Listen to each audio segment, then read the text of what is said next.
Teachers' Voices. As vozes do professor. أصوات المعلمون. لوسي يا وعدي. La voix des enseignants. Voces de profesores. Teachers' Voices.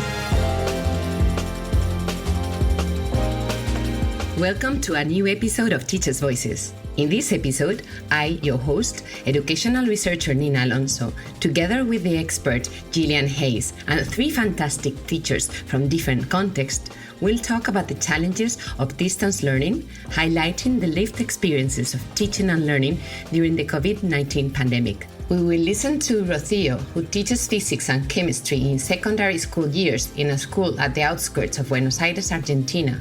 Diana, an English teacher at a United Nations working with primary school children in the Gaza Strip. And finally, Asma, a biology teacher in Gwalior, the north of India. Let's first welcome our expert, Gillian Hayes. Hello. Thank you so much for having me. It is a pleasure to be here. Gillian develops, deploys, and evaluates technologies to empower people to use collected data to address real human needs in sensitive and ethically responsible ways. In particular, her work addresses means for enabling vulnerable populations to participate in the technology design process, understand their own data, and use of this data to improve their quality of life. So much of our concerns has been about kids, rightfully so, and how do we make sure that they're still learning. But it's really wonderful to hear the discourse turn to thinking about those who are doing the teaching, who are providing that care and that education. In this episode, we will listen to the lived experiences of teachers who have recently faced distance learning challenges that you have researched. So they're simultaneously dealing with all three of these, sort of pedagogy, mission, and their own challenges with the pandemic. Exactly. Let's start by listening to the experience of a secondary school teacher who found creative ways to engage her students during the pandemic, and hear afterwards how these experiences compare with Gillian's interesting observations.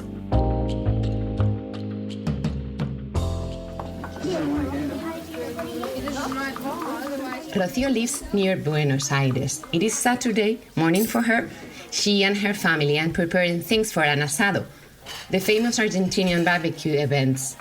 They have been missing social gatherings and they can't wait to see their friends and be able to share and enjoy some good moments with them outdoors. Rocio first describes her teaching context. So I teach many subjects and I cover the whole secondary school. They're teenagers and that's kind of a difficult part of life, but they're really nice. I really enjoy, learning about them too.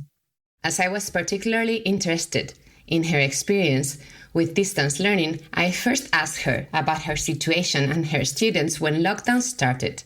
In Argentina, because of the different hemispheres, we start school in March. So last year we started school and lockdown came 1 week after that start. So students had only 1 week to know each other, to meet.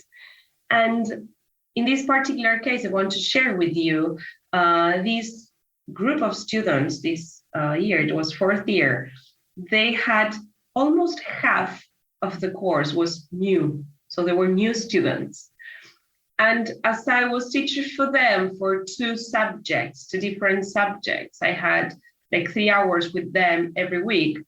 I could sense that there was kind of a noise, I should say, things were not going, smoothly.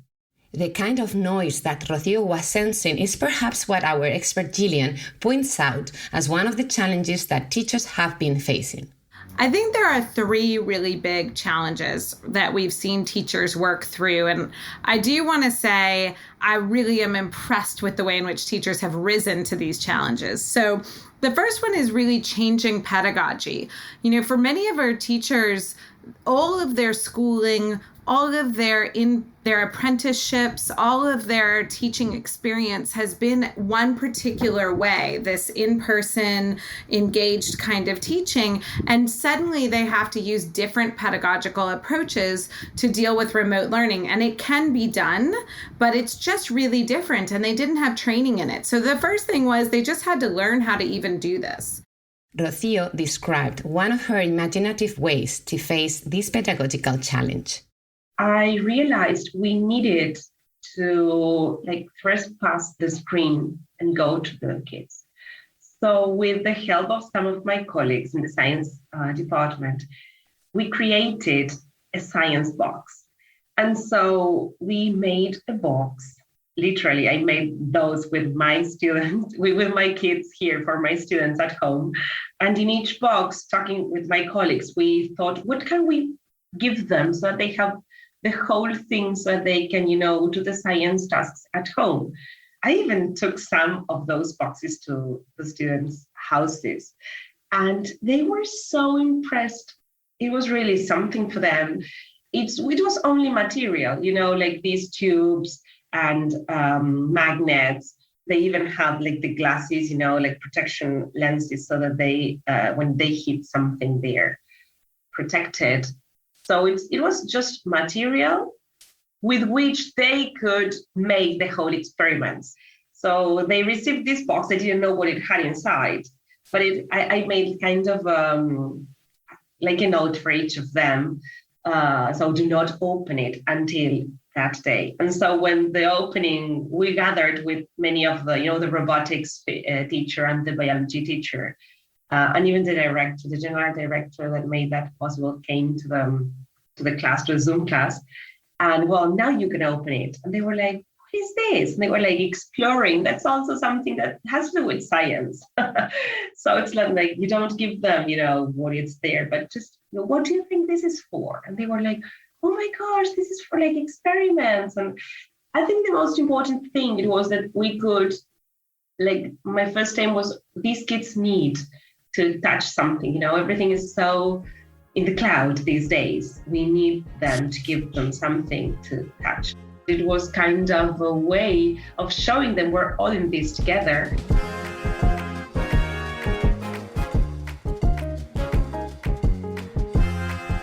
What Rocio explains is a creative response to what Gillian pointed out as a second challenge that teachers have been facing during this pandemic. The second piece is, for many of our teachers, both here in the US and all over the globe, what they live for is the mission and the feedback and the love and engagement of children. They want to spend time with children. They want to see them learning.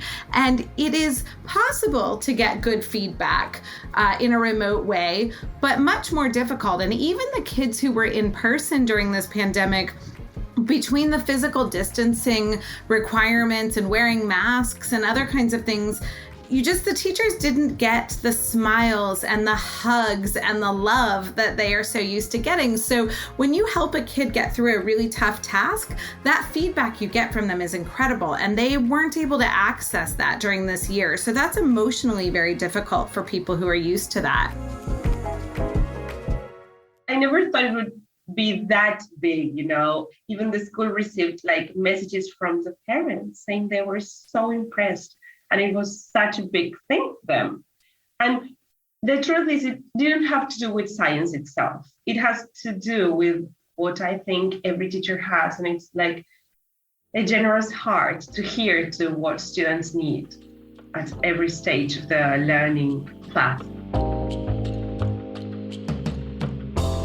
Now that we have listened to Rocio's testimonial, let's bring here a relevant issue that Gillian reminds us. Another challenge that teachers face, and that has to do with a very human side. So many of our teachers were dealing with challenges in their own households. So they may be teaching online while also trying to deal with their own children who are learning online in the next room or possibly even in the same room. They may be dealing with aging parents. They may have a friend or a family member in the hospital with COVID. And that's a whole other level beyond the kind of remote pedagogy challenges, the challenges of a pandemic and the fear and the anxiety. So they're simultaneously dealing with all three of these, sort of pedagogy, mission, and their own challenges with the pandemic. What I think is so important to remember is that these challenges might also be adding to contextual difficulties already being faced. Now, we are visiting a teacher who also had to cope with distance learning with primary school children in a particularly challenging context, the Gaza Strip in Palestine.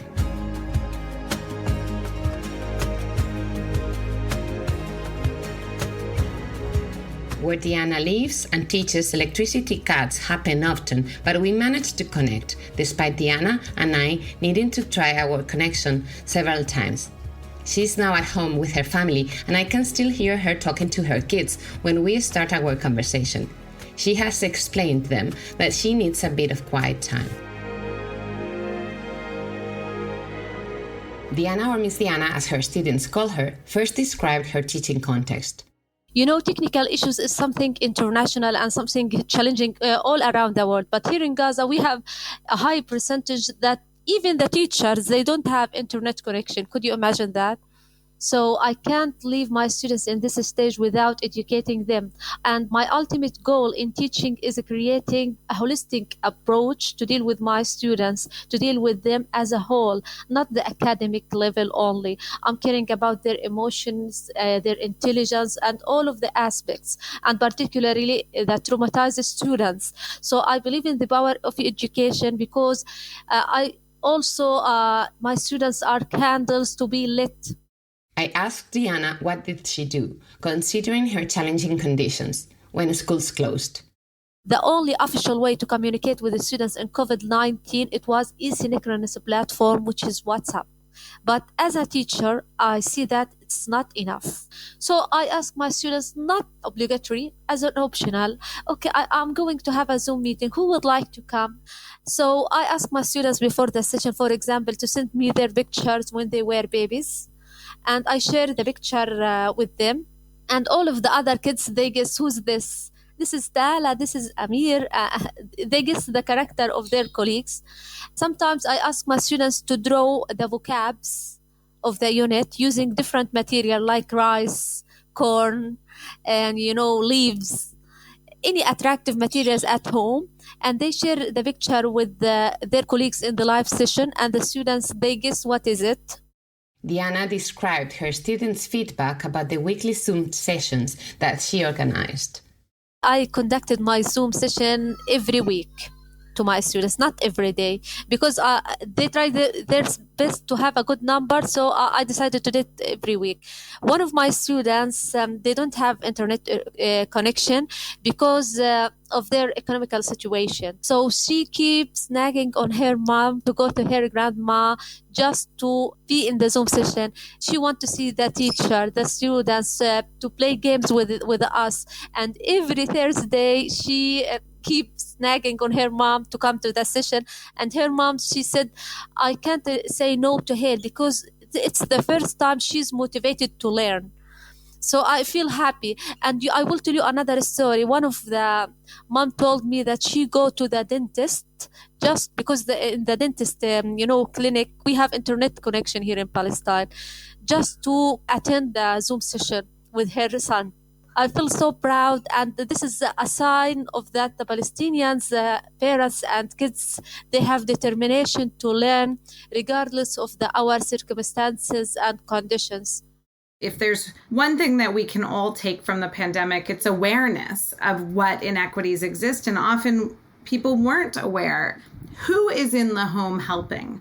When we are in schools, and particularly with aftercare and other kinds of additional services, kids get a bunch of support. And so who is actually in the home and available to help them becomes less important. When you move to a distance learning environment, you not only lose the classroom instruction, which to some degree is replicated with our remote learning, but you lose those extra supports. So when I look at what can we do to increase access to educational materials and educational services around the globe, we do absolutely need sort of universal, free, high quality connectivity and the technology that can support it to get those connections there.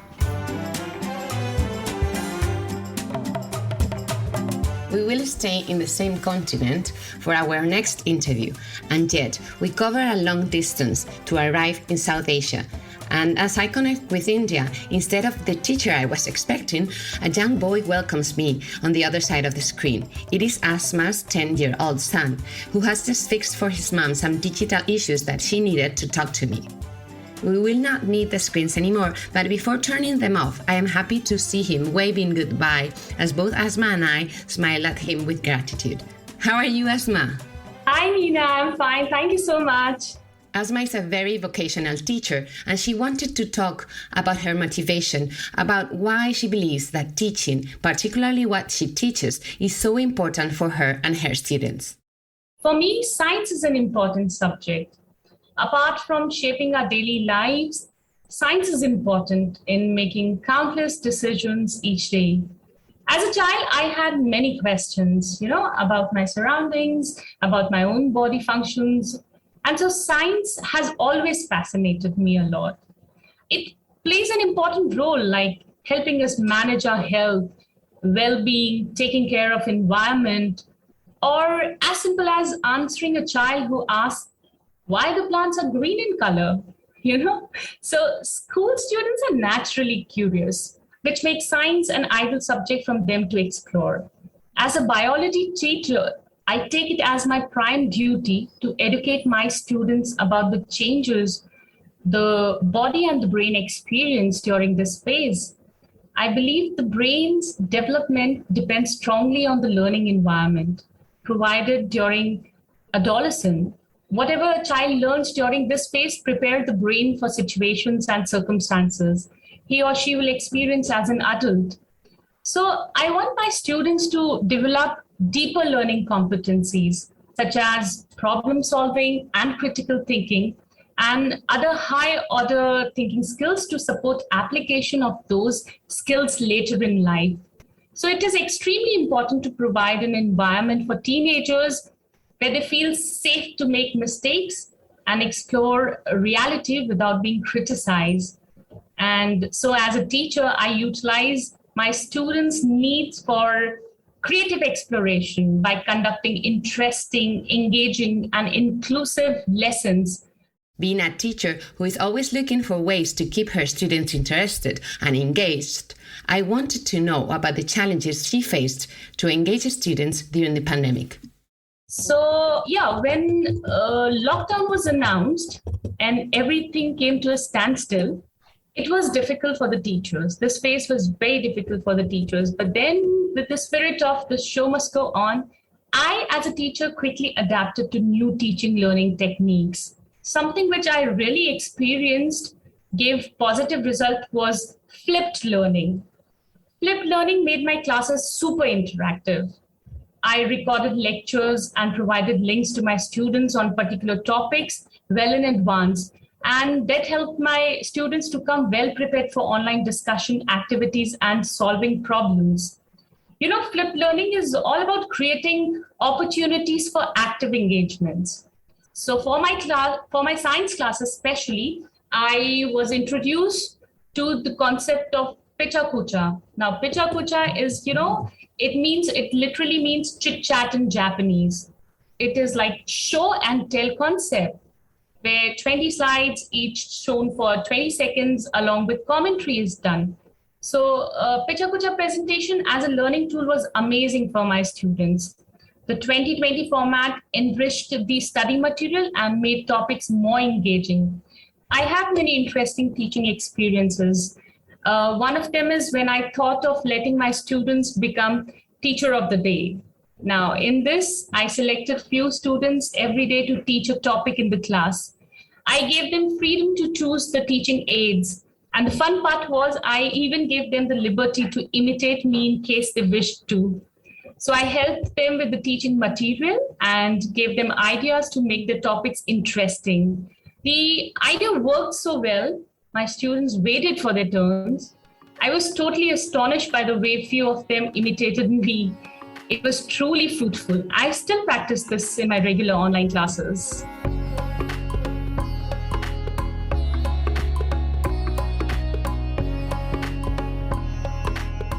As Gillian pointed out, connectivity or technical problems are obstacles that make distance learning more difficult. I asked Asma to tell me how these issues affect her and her students. During that time, if there's connectivity problem, technical glitch, then it does create a problem. But then teachers are just a click away. So even if there are students who are facing some problem, we try our level best to be for them by sending them the teaching material, teaching aids. We do record our videos, our lectures, and we send them so that they can study, so that they don't miss anything that had happened in the class. So generally, in this case, what has helped, as I mentioned before, flipped learning has helped a lot in this case. Flipped learning, where we prepare the lecture, we give the students the details, the material that they require. And so, at home, they can actually use their own space to go through the video time and again. They utilize their own personal space to study the material. And when they come to the class, they are prepared. They're prepared to ask questions.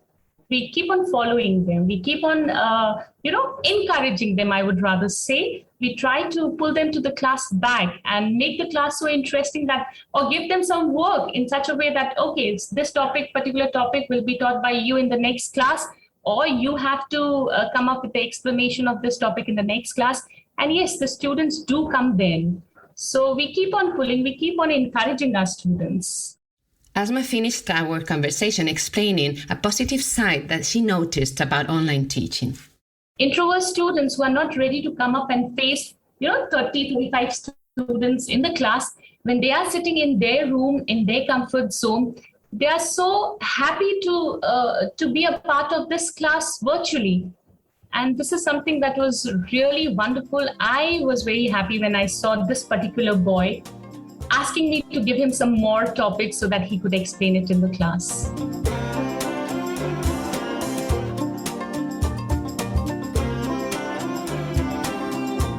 It's great to hear about a positive aspect of distance learning after all the difficulties teachers have surely faced. And Gillian agrees.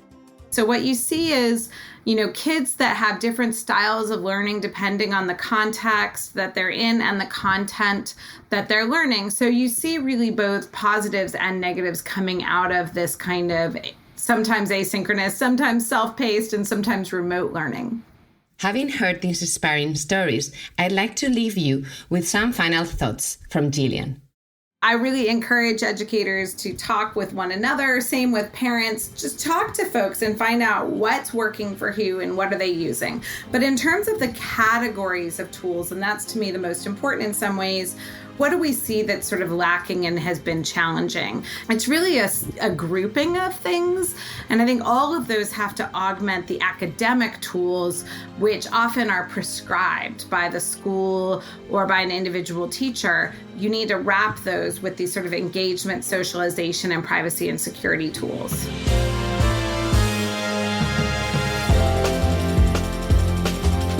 You have just listened to another episode of Teachers' Voices. If you would like to find out more about Gillian's work or about the teacher stories we have just heard, head to the Bold website. We'd love to hear what you think about Teachers' Voices. Leave a comment on bold.expert. Nina, thank you very much. Thank you very much. I think it's a great thing that teachers can have the possibility to listen to teachers from other parts of the world. Don't forget to follow the series and stay tuned for the following episode. There is a new episode coming every other week. And please share with other people interested in learning and education. Voces de profesores. Teachers' Voices.